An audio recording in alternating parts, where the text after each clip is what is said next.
দাদা 20 টাকার মুড়ি দিন। জালে গো? হ্যাঁ, হালকা একটু জাল দিন। চিনাও দাদা কম দিন দাদা, চেনা তো বেশাই দিন। সমস্যা ভাঙ্গা দিন, সমস্যা দিন। টক দিন, ভিজাই দিন মুড়ি।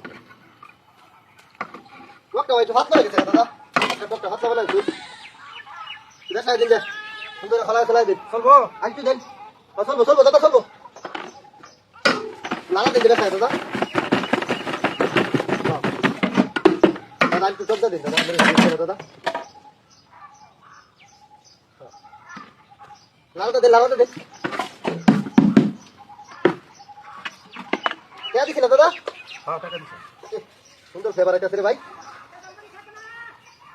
ব্যবসা ভালো চলতেছে দাদা আপনার, হ্যাঁ? দাদা একটু ঝুল দিন দাদা, মুড়িটা দিচ্ছে না দাদা, হালকা একটু ঝুল দিন। আরেক চামচ ঝুল দিন, চলবো। ভাই কই? আমাদের বাড়ির যে সামনে, প্রত্যেক দিন আমরা মুড়ি খেতে লাগে দাদা, আমরা হঠাৎ করে আজকে বাড়ি দিকে যাই দাদা, আপনার মুড়ি খুব স্বাদ লাগে। কি ব্যাপার দাদা, মুড়ি বিচ্ছে না কেন দাদা? মুড়ি বিচ্ছে না দাদা, এই যে মুড়ি বিচ্ছে না। ঠিক আছে দাদা, ঠিক আছে।